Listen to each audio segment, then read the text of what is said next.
Have you ever watched someone fall for the wrong guy over and over again? Or maybe it's you. You've been in a toxic relationship, knowing it was bad for you, yet you couldn't pull away. You tell yourself, never again. You swear you'll go for someone who treats you right, but somehow you end up back in the same cycle, with the same kind of man, feeling the same pain. It's easy to blame toxic men, but if you keep choosing them, maybe the problem isn't just them, maybe it's you. But ask yourself, why? Now let's be clear. This isn't just about bad boys.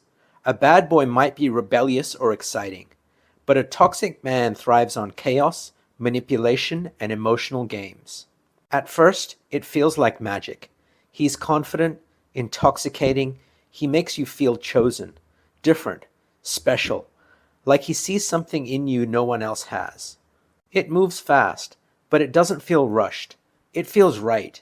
He makes you believe it's not just attraction, it's fate.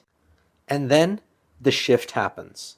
One day, he's all in, texting you nonstop, making plans, saying all the right things. The next, he pulls away. Maybe he's distant. Maybe he cancels. Maybe he just seems off. You don't want to overthink it, but something feels wrong. So you wait. Maybe he's busy. Maybe you're imagining things. But the longer he stays distant, the more uneasy you feel. Then, just as you start thinking you lost him, he comes back. A message, a compliment, a little reassurance that he still cares, and the relief, it's euphoric. You tell yourself everything is fine, but deep down, something has changed. You don't feel secure. You feel like you need to hold on tighter. And just like that, love stops being love. It becomes chasing reassurance. But you'd be surprised to know, this isn't just about him. It's about the blueprint for love you've been following your whole life. From the moment you were born, you were learning what love was supposed to feel like. The way your parents showed or withheld love set the foundation for every relationship that came after. Maybe love wasn't consistent. One day your parents were warm and affectionate, the next withdrawn and cold. You never knew what to expect, so when love showed up, you learned to cling to it, just in case it disappeared again. Or maybe love was something you had to earn. Be good, be quiet, be useful, and you'd get attention. But when you had needs, when you made mistakes, affection was taken away. So you learned to work harder for love. Or maybe love was chaotic. Arguments, tension, walking on eggshells. The people who were supposed to make you feel safe were the same ones who made you anxious. Love wasn't comforting. It was unpredictable. And when things were too calm, it felt unnatural, like something was missing. And without realizing it, these experiences became your definition of love. If love was unstable, predictability feels uncomfortable. If love was a chase, certainty feels boring. If love was a struggle, peace feels empty.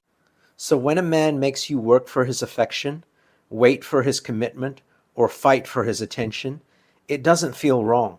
It feels like home. You might think you're in love, but what you're actually feeling, it's a high. And like any high, it comes with withdrawal. Women don't stay in toxic relationships because they like pain. They stay because pain makes the high feel stronger. The push, the pull, the thrill, it's not love, it's addiction. Some days he's obsessed with you, other days he disappears. That unpredictability, that's what keeps you hooked. The brain releases more dopamine when rewards are inconsistent, when you don't know when they're coming. It's the same reason gambling is addictive. It's not just his affection you crave, it's the relief when he finally gives it to you. The anticipation is even worse. The biggest dopamine hit doesn't come when he texts back. It comes before, in the waiting, the overthinking, the hope that this time he'll act the way you need him to. And because the reward isn't guaranteed, the craving never stops. The highs wouldn't feel so good if the lows weren't so painful. The fights, the silent treatment, the fear that he might leave, your system floods with stress hormones. And when he finally pulls you close again, your brain rewards you with a rush of dopamine and oxytocin. The pain that came before makes the relief feel even better. That's why many women in toxic relationships struggle to leave, even when they know they should. The problem isn't just him, it's the withdrawal from the high. But like any addiction, the crash always comes. The highs stop outweighing the lows, and eventually the exhaustion wins. After the chaos, you're drained, tired of the pain, swearing never again. No more instability, no more chaos. This time you're going for someone safe. And at first, it feels good. He's steady, he's kind, he doesn't play games, he texts back, he makes plans, he wants commitment. But something feels off. There's no extreme high, no guessing, no chase.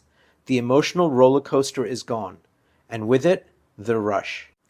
At first, you tell yourself this is what a healthy relationship is supposed to feel like. But instead of feeling safe, you feel bored.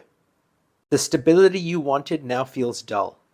The absence of chaos, of highs and lows, makes you restless, like something's missing. And without realizing it, you start looking for the feeling you swore you'd never chase again. Some women eventually break the cycle. The pain, the disappointment, the exhaustion, it forces them to see the pattern for what it is. They get older, they get tired, and stability stops feeling boring. Peace finally feels like peace. I feel like not enough people warn you that when you start making the right choice in dating, start going for emotionally available men that are genuinely interested in you and make that very clear from the get-go, it gets a little bit more boring. Dating gets a little bit more boring because it's no longer up, down, will they, won't they, this like chemical, like you're getting rewarded one second and you're not the next.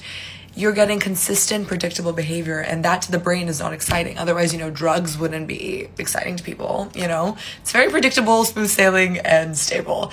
And while that's great in the long term because you don't go crazy, it also makes you realize that, I'm not gonna have these quick dopamine hits in like a kind of toxic way, but that's the reality. If you want to continue dating high school level emotional maturity men, then go for it. Keep going for those men that don't choose you, that text you every 5 days. Or you can go for the guy who will respond to you as soon as he sees his message. It's not it might be less exciting, but it's in the long term. It protects your heart, your brain, your nerves. But some never get there. They keep chasing the high, blaming every man but never asking the real question. Why do I keep choosing this? Because in the end, the cycle doesn't stop until you do. If you found this video insightful, you might like another one on a similar topic. Click on the thumbnail to watch or keep exploring. Also, please comment, like, and subscribe to the channel.